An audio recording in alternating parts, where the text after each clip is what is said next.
Trev's Hockey Show. I'm the Trev. That's too sweet. Anyway, so they're coming at you a little late with this one, but that's okay. Better late than never, right? Trade deadline. It's come and gone. And much like it's gone in recent years, not a lot of big changes on the day itself. But with this year essentially being a buyer's market, we could look past that and we can, I guess, educate ourselves wisely to the fact that it takes about a week to really see trade deadline through. It's not even a day anymore. It's usually a good solid week. This trade deadline day, really no exception. I mean, it definitely set the playoff teams from the non-playoff teams up for their respective fates for the season. So I'm going to basically give you my reaction to how trade deadline went. Not just one day, but the entire week leading up to trade deadline day. I'll give you my thoughts on some, not all, of the trades made. It's definitely worth talking about. So let's talk about it. Alright, so coming into this week of deadline trades, the biggest ones that were expected to be made at the beginning of the season, or throughout the season, they happened. Quinn Hughes was traded. Artemi Panarin was traded. Rasmus Andersson, Kiefer Sherwood were all traded. Well in advance of deadline day. But it's not to say that some big names weren't available. Some big names have been on the trade radar for well over a year. Fortunately, not a lot of them actually moved. Vancouver is perfect examples of that. You know, they are essentially eliminated from playoff contention without actually being mathematically eliminated. Really continued to pick this team apart. Sent Lucas Reichel to Boston, sent Connor Garland to Columbus, and Tyler Myers to the Dallas Stars. But the bigger trade targets, the Blugers, the Pedersons, the Canes, they didn't get moved. I don't even know if the tires were kicked on all of them. But I imagine in the case of Vancouver, there'll be some big moves in the offseason. One has to almost bet on it. The New York Rangers, who many, myself included, thought would have been far more active than just 3 trades. They were pretty set where they were. I mean, the biggest name they did end up moving was Sam Carrick to Buffalo, but Trocheck didn't move, despite being heavily rumored to do so. The innuendo was all there. He was going to be traded somewhere in the East. Didn't happen. But then you had deals like the one between Calgary and Utah, where they made a deal out of it. Calgary sent Mackenzie Weegar to Utah for Olli Mata, a prospect, and 3 second-round picks from this year's draft. 3 picks in the second round. That's a lot to play with. So it'd be interesting to see how they managed to do that. But Calgary also did send Nazem Kadri back to the Avalanche for more prospects and picks. They did also trade for Ryan Strome from Anaheim, but I think they're really more gearing to the offseason at this point. St. Louis, who was supposed to be trading everybody, did manage to sell a lot of players. You know, they sent Justin Falk to Detroit and their captain, Braden Shen, to the Islanders. But in a kind of a weird way of looking at things, no one can ever say the best thing a GM can pass to a new GM is a rebuild. And who knows how this Blues rebuild is going to look. But, I mean, they still have Binnington, they still have Thomas, and they still have Parayko, even though Parayko was apparently well on the move till he nixed the trade. But they at least have them for now. Again, off-season, lots of things can happen, and one has to expect a lot of change coming in St. Louis. The Winnipeg Jets pretty much sold their season today, which had to be a humbling experience coming into this season as last season's President's Trophy champs. Granted, they are only 7 points out of a playoff spot right now, but with the moves made this week, like sending Logan Stanley, Luke Schenn, and Tanner Pearson to Buffalo, it definitely says they're looking more forward to next year. The defending back-to-back Stanley Cup champs, who are in serious danger of missing the playoffs, they did say that they were going to be sellers, but they didn't sell too many. I mean, they sent Jeff Petrie to Minnesota while adding Billy Hinostroza. But once next season rolls around, once they're back to healthy and they got their captain back, they'll get back to their winning ways. I'm pretty positive about that. The Nashville Predators, who are only 3 points out of a wildcard spot at this moment, well, one gets the impression is a rebuild is on the horizon for whoever the GM is going to be. I mean, Steven Stamkos, Ryan O'Reilly, and Jonathan Marchessault all stayed, but size got shipped out. Michael McCarron went to Minnesota, Cole Smith went to Vegas, Nick Blackberg went to Colorado, and Michael Bunting went to Dallas. Sure, they're like everybody else, they're only points out of a playoff spot, but they seriously need something. I think the biggest thing Nashville really needs is a plan and a GM that'll actually execute it. The Kings, who are also 3 points out, and despite having Panarin on their team, might have already given up their plan that they have in mind. I mean, after firing Jim Hiller not even a week ago, they let go of Corey Perry to Tampa Bay and Warren Foegele to Ottawa. Now, these aren't the most earth-shattering moves, but nothing coming back other than picks doesn't really help them for the rest of the season. Obviously not the season Kings would want, I would think, but if they're waving the white flag now, yeah, it's next season starts in October. We'll see what they do by then. The Maple Leafs, well, I mean, they made moves, none of which helped save their season. I mean, they sent Nicholas Roy to Colorado, the same Nicholas Roy that they got from Mitch Marner. So this trade tree continues to grow. Then they sent Bobby McMahon to your Seattle Kraken and Scott Laughton to the Kings.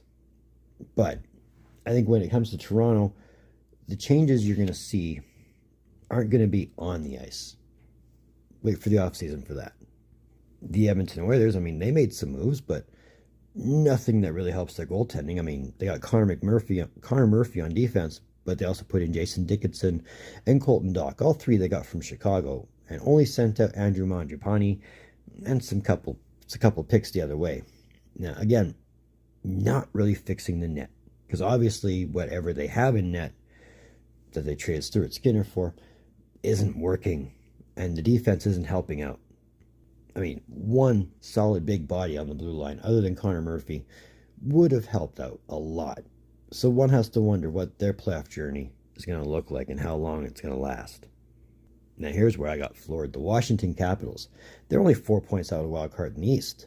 They made what I thought was the most surprising move of the day, sending John Carlson to the Anaheim Ducks. And that's just one of those you don't really expect to hear, but when you hear it, you're just like, what? I was floored.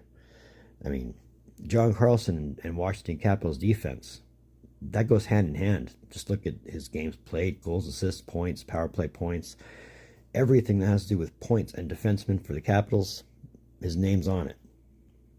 I mean, with the Eastern Conference being what the Eastern Conference is, it could be a mad dash to that playoff line for them.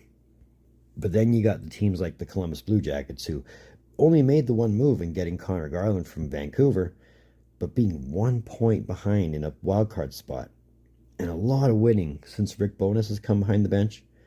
It could be a great rest of the season for Columbus Blue Jackets if they can maintain the momentum. And riding into the playoffs at that, who knows what they could do. I mean, Detroit picking up Justin Falk from St. Louis, it's great for their defensive core. It's great to put him with Moritz Seider.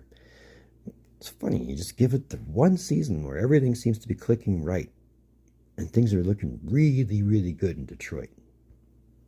Obviously, they're making the playoffs, and that was before even today began. Then you get to the Buffalo Sabres, and this is going to feel very weird to say this. The Buffalo Sabres are gearing up for a playoff run. Now, this is even weirder. Currently, they're in second place in the Atlantic Division. And they got a lot of help at the deadline, bringing in Sam Carrick from the Rangers, along with Tanner Pearson, Logan Stanley, and Luke Schenn from the Winnipeg Jets. I mean, it's a funny thing what happens when you bring in a general manager that can actually build a team the right way. Buffalo's defense has gotten a lot bigger. Playoffs, Sabres, weird thing to say in one season, but it's happening. I'm just as scared as you are. Now, Minnesota also got a lot of help, bringing Michael McCarron from Nashville, Bobby Brink from the Philadelphia Flyers, and Nick Foligno to play with his brother Marcus from Chicago.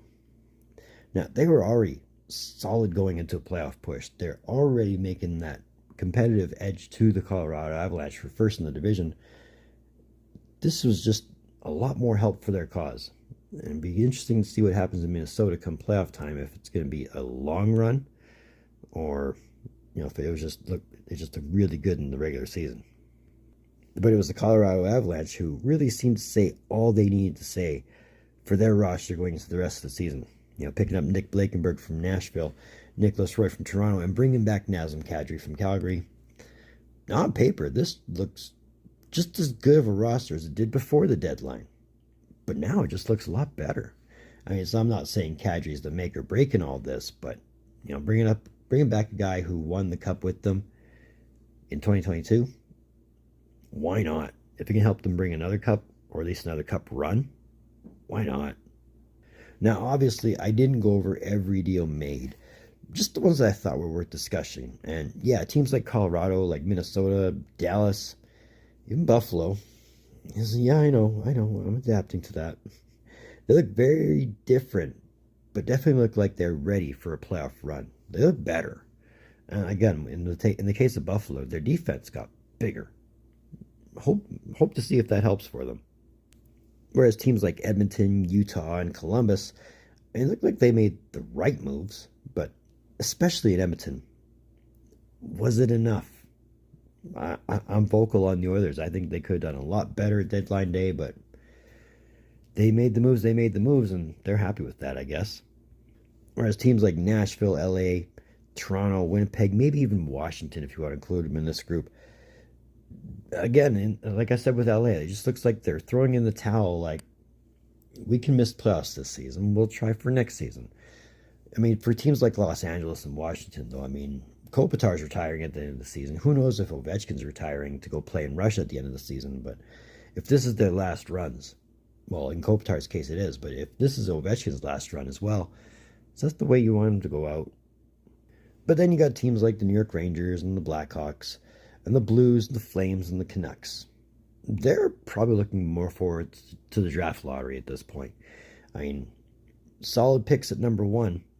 It's just a matter of who gets them, right? But if the draft lottery is to be remembered, not every team who tanks the season ends up coming with first overall. Personally, myself, I like what Colorado did. I like what Dallas did. I think those two teams are the teams that really set themselves up for a good playoff push for as far as it goes. I don't want to say one or the other, because I wouldn't be surprised if either one of these two teams made the Stanley Cup Finals in the West. But as far as deadline day goes, or deadline week goes, obviously one of the more slower ones. I've seen busier deadline days. I've seen as slow deadline days. I was actually waiting until like 2 o'clock, 3 o'clock my time, because some deals just trickle through the wire right after deadline. Nothing big, nothing huge, other than the Kadri trade. But yeah, as far as deadline days go, I've seen better, I've seen busier, but not a bad day all the same. But that was my thoughts on the NHL's trade deadline. Let me know what you think was the better deal made this week. Let me know which teams you think improved or which teams you think got worse. Love to hear it. So that's another one of them Trev's hockey shows. I want to thank you for tuning in. Don't think I don't appreciate the gesture, especially if you've made it to this point. If you made it to this point, congratulations, my friend. You've made it to the end, and I'm proud of you for it. The fact that you made it here means you're keeping yourself amused at my expense, or I'm saying some pretty thoughtful shit. But either way, I'm glad you're here. You're helping out the watch time, and that's never a bad thing. But if you've made it to this point, if you're digging what I'm doing, if you just want to say, hey, dude, I'm all for it, throw me that thumbs up. Trust me, that thumbs up helps out as much as the watch time does. It helps build that thing that we talk about all the time, that thing called the algorithm. Helps build that, gets this channel exposure, and that's never a bad thing. I'll always dig that. If you want to, if you haven't done so by now, that red button that says subscribe all over it, come on, you know you want to hit it. I know you want to hit it. The algorithm knows you want to hit it. We're making that push to 500. It'll make you feel good. Makes me feel good. And for everybody who has hit that red button, thank you very much. I'm glad you're here. Hope we can get this party making bigger. If you want to go that extra mile, that link in my description below, that'll take you to my Facebook page. Feel free to join that. I'd love to see the numbers build there like I'm watching the numbers build here. I'm posting quite frequently. I'm on other hockey threads or any other interesting life threads. Trust me, you'll find me there, or I'll find you, either one. So move forward. as far as the regular season is concerned, well, a lot of teams are at that 20 game mark, so we're making that push to the end of the season, making that push to the playoffs. But when we get there, you'll have my division reviews, then you'll have my playoff predictions. It's the most wonderful time of the year. But in the meantime, and in between time, be looking for me, Trev.